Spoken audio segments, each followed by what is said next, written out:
నేటి ధ్యానవాక్యము ఆదికాండము 1వ అధ్యాయము 3వ వచనము. దేవుడు వెలుగు కమ్మని పలుకుగా వెలుగు కలిగెను. 1876లో అలెగ్జాండర్ గ్రాహం బెల్ టెలిఫోన్ను కనిపెట్టారు. ఆ టెలిఫోన్లో మొట్టమొదటి పదాలను ఆయన మాట్లాడాడు.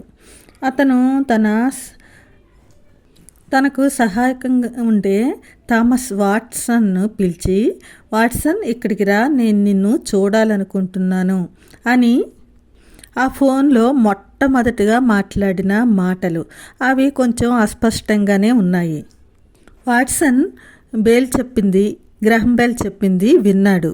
ఫోన్ లైన్ ద్వారా బెల్ మాట్లాడిన మొదటి మాటలు మన మానవ సంభాషణ కోసము ఆవిర్భవించిందని మనం చెప్పుకోవచ్చు. అలాగే ఇక్కడ దేవుడు నిరాకారంగాను మరియు శూన్యంగాను ఉన్న భూమిపై మొదటి రోజు యొక్క ఉదయాన్ని ఏర్పాటు చేయడానికి ఆయన మాట్లాడిన మొట్టమొదటి మాట వెలుగు కమ్మని పలుకగా వెలుగు కలగడం. దీని ద్వారా దేవుడు మాట్లాడడం, ఆయన ప్రకటించినది ఉనికిలోకి రావడం జరిగింది. ఆయన కేవలం తన నోటి మాట ద్వారా ఈ వెలుగు కలిగినట్లు మనకి లేఖనం స్పష్టంగా తెలియజేస్తుంది. ఆయన పలికిన వెంటనే అది జరిగింది. ఆయన మాటకు గల శక్తి దీని ద్వారా మనము గ్రహించవచ్చు. అందుకే ఆయన నోటి నుండి బయలు వెళ్ళిన మాట నిరర్ధకముగా వెనుకకు తిరిగి రాదు అను లేఖనము మనకి సెలవిస్తుంది. ఆయన నోటి మాటలో అంత శక్తి ఉంది, అంతటి విలువ ఉంది, అంతటి అధికారం ఉంది. ఆయన ఈ యొక్క విశ్వాన్ని శూన్యంలో నుండి తన వాక్కు ద్వారా అపరిమితమైన తన శక్తి ద్వారా చేశారు. మనం బైబిల్ని అధ్యయనం చేస్తే ఆయన గురించిన వృత్తాంతమే అంతా మనకి కనిపిస్తుంది. ఆయన యొక్క మహాకార్యాలు, అద్భుత వాక్కుల గురించి మనం ఎంతో తెలుసుకోవచ్చు. ఆయన చేసిన ప్రతి కార్యము మానవుల కొరకే. మానవ జాతి పట్ల ఆయన చేసిన మహోన్నత కార్యాలను మనము చూడవచ్చు. ఆయన్ని ఎలా చేరుకోవాలో, ఎలా ఆరాధించాలో, ఆయన చేసిన ప్రతి కార్యము, ఆయన ఎలాంటి వాడో, ఆయన ఎంత శక్తి సంపన్నుడో మనము గ్రహించవచ్చు.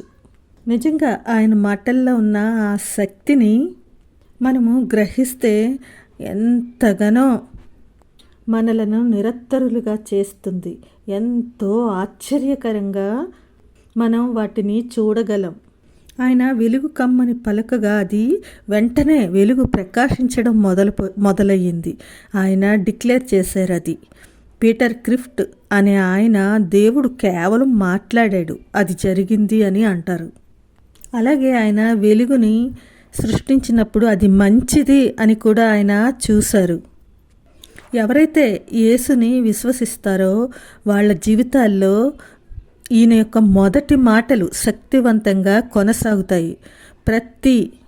ప్రతిరోజు వెలుగు దేవుడు మన జీవితాల్లో ఆయన మాట్లాడిన మాటలను తిరిగి మనతో చెప్తున్నట్లుగానే ఉంటుంది. ప్రతి తెల్లవారుజాము చీకటిని చీల్చుకొని వెలుగు వచ్చినప్పుడు మనం ఆయన్ని స్తుతిద్దాం. ఎందుకంటే ఆయన మనల్ని పిలుస్తున్నాడు మరియు మనల్ని నిజంగా చూస్తున్నాడు అని ఆయన నోటి మాట ద్వారా వచ్చిన వెలుగు ద్వారా మనము గ్రహించగలము. ఆయన మన జీవితాల్లో ఇచ్చిన ఆ వెలుగుకై నీ సన్నిధిలో నా కళ్ళు తెరిపించినందుకు నీకు వేలాది వేల స్తుతులు అని చెప్దాం. అలాంటి కృప దేవుడు దయచేయునుగాక. ఆమెన్.